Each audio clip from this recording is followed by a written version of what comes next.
A lot of people who want to start playing Dungeons and Dragons never actually make it to the table. They feel intimidated or they can't figure out how to put all the pieces together. My hope is that this won't be you.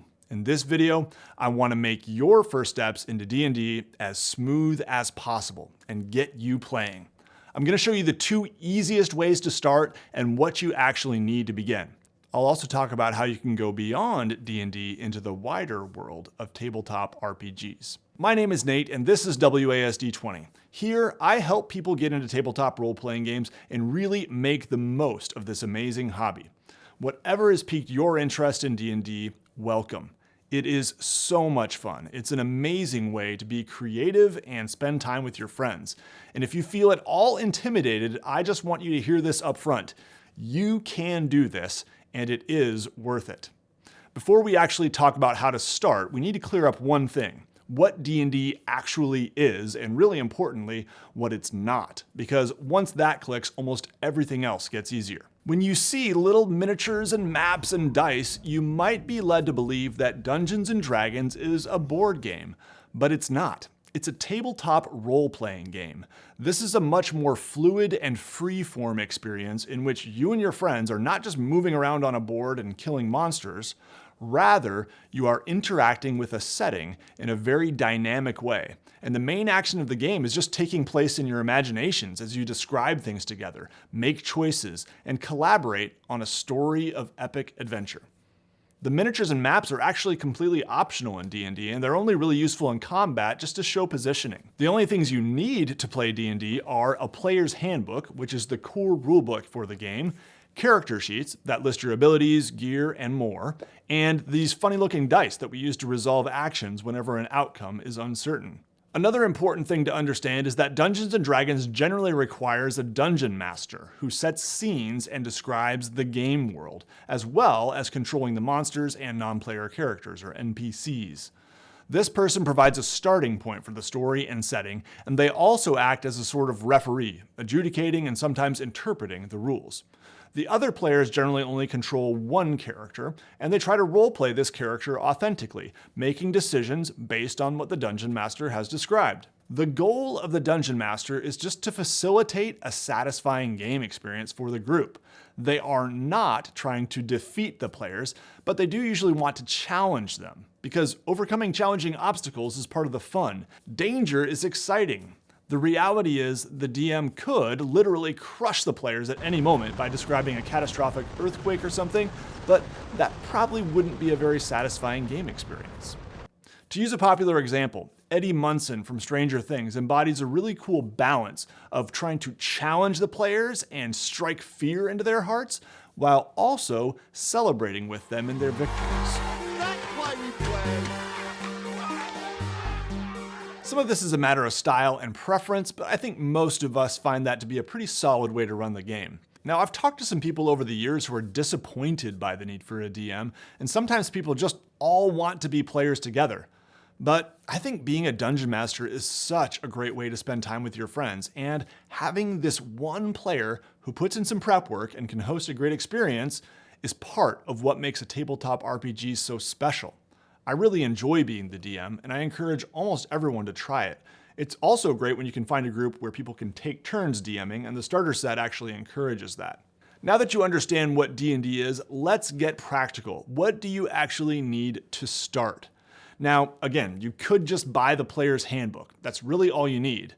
But this book is 385 pages long, and I would dare say the vast majority would really struggle if they knew nothing about D&D and just got this book and were told, here you go, have fun. So for newcomers, I'm going to recommend at least one of these things. Either find a good teacher or get some training wheels.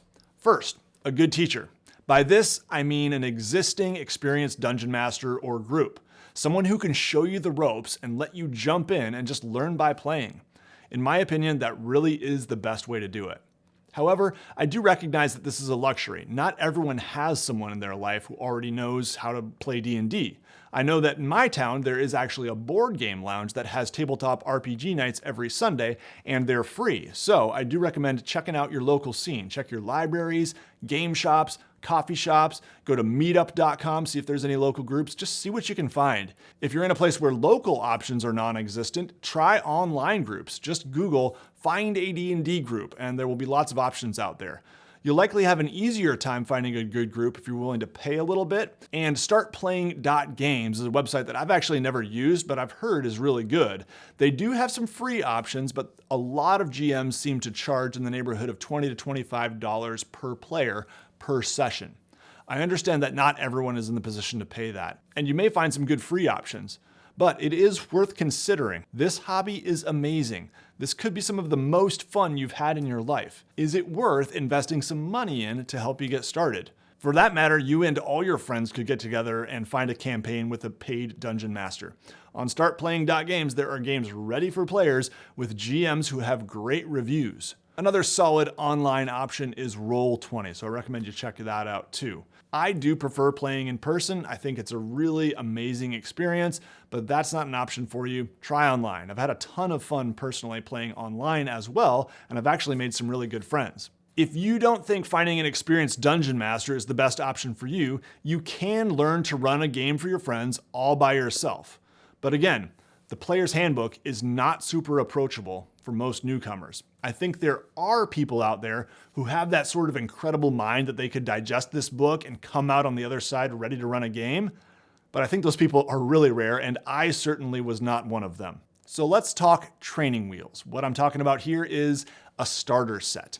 At time of filming, there are two for the current rule set. There's the Heroes of the Borderlands, which I reviewed on the channel a couple months ago, and there is a Stranger Things themed set called Welcome to Hellfire Club. They both come with about the same stuff, but the Hellfire Club set has a much more 80s kind of retro vibe, and there are obviously some Stranger Things twists with little notes from Eddie Munson to Dustin about taking over the reins as Dungeon Master. The pre-generated characters included in this set are all those played by Lucas, Will, Dustin, Erica, and Mike. There are 4 short adventures in this box, each designed to last a session or 2, whereas the Heroes of the Borderlands set has a larger campaign that's more of a sandbox. It's more open and will be more player driven.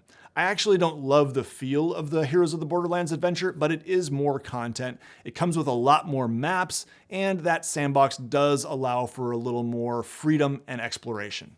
Unlike the Stranger Things set, the Heroes set does have some character creation where you can kind of customize your own character, picking your species, class, and background. The system for character creation is much more beginner-friendly than it would be with the player's handbook, and the characters themselves are more of a modular character system rather than the classic characters you're going to get in the Stranger Things set. It's also worth noting this set comes with a pretty cool DM screen, and the Heroes set does not come with one. Anyway, they are both solid options, and I don't really have a strong preference either way, but if you're into Stranger Things, this one does have some nice little collector's items included too, so you might want to check it out. Now, you may also see some of these older starter sets around. Just be aware that there were some slight rules revisions in 2024, and these older sets are using the rule set from the 2014 Player's Handbook. Okay, it's time for some real talk though. Even with these training wheels, this is not as simple as getting into a board game. There is immense creativity and freedom involved in a tabletop RPG. That's what makes the experience so amazing. But it requires a more robust rule system to support that. I've got some moderately complex board games on the shelf back there, and even these are nothing like Dungeons & Dragons. A tabletop RPG is just very different. However, you shouldn't feel like you have to know every little detail of the rules before you begin. If you're the Dungeon Master, do read through the materials. Please, put in a couple hours of prep. But understand that there's gonna be some learning on the fly. There's also likely to be some making things up as you go and later figuring out what you did wrong, and that's all fine. It's a part of the process. Don't feel like you need to know all the rules prior. I still don't know every single rule. So we've covered the teachers and training wheels. Either play with an experienced group or get a starter set. I really think that those are your best options. But one other thing I'll say is that there are lots of D&D games you can watch on YouTube or podcasts you can listen to. There are too many to list here, but I will put a link to my own campaign, which I live streamed for over 1.5 years, right up there. But just go search Google for best D&D actual plays or D&D live streams and see what you can find. They can kind of bring the experience home for you and make it less abstract. One word of caution, however, is that they often feature professional actors and celebrity dungeon masters, and they're trying to be entertaining sometimes. So temper your expectations of your own game accordingly. And then my last point for you as you are embarking on this exciting journey, maybe look into some other amazing tabletop role-playing games that are out there. Other games also have quality beginner boxes and starter sets, which again, just make them more approachable. Pathfinder RPG is not too different from D&D, and its beginner box is really solid. I have a couple starter sets for the One Ring, the Lord of the Rings role-playing game, and these are great. There's Call of Cthulhu, which is very different from D&D, and I hear the box set is excellent. One of my favorite games is Tales from the Loop, and they now have a starter set too. This game is about kids in the 80s riding bikes around and solving weird mysteries and stuff. There are tons more. Just go search for TTRPG beginner boxes or starter sets and see what you can find. Now, I've heard some people say that starting with a simpler RPG is the way to go, and I honestly have friends who have played D&D for years and have switched to simpler systems. They just find D&D to be too cumbersome. The RPGs they've switched to provide a better experience for them to play out epic adventures with their friends, and that's great. I think the benefits to starting with D&D are, first, it's probably going to be easier to find other people who play if you don't already have a group, and second, there are lots of resources out there for D&D. Tools, advice, videos on YouTube, people who can answer questions. So even though it's not the simplest, it can be a decent place to start. However, don't wait too long before you try some other games. Branch out a bit. There's so much cool stuff out there. And honestly, D&D might not end up being your style. It might be the genre. Maybe classic fantasy isn't actually what you're into most. Maybe you want to play secret agents in the modern world. Maybe you want to be pirates. Maybe you want to play in the 1920s. Weird science fantasy worlds. Or maybe you want Star Wars or Star Trek or Alien. Or maybe you just want a different spin on fantasy, like a classic folklore vibe or a gritty sword and sorcery vibe like Conan. And beyond genre, the mechanics of other games might speak to you more. You might find a game where you love how fast combat is, or how much it supports storytelling, or how it handles travel, or fear, or investigations, or relationships. And after having played with some of these cool things, even if you do end up sticking with D&D, you'll probably end up bringing some of these ideas back into your D&D game, and it will enrich it. And your players will probably love that. I love that my channel has become a place for D&D beginners, but I hope I can also be a voice encouraging you to branch out a bit too, because there are so many other great games out there that deserve some love. And you deserve to have a good time. But either way, I am so excited for you. This hobby is incredible. If you're interested in learning how to create your very first D&D character, I have a guide for that. Check it out. The process isn't easy at first, but it is a lot of fun. All right, take care everybody. You'll see me again very soon.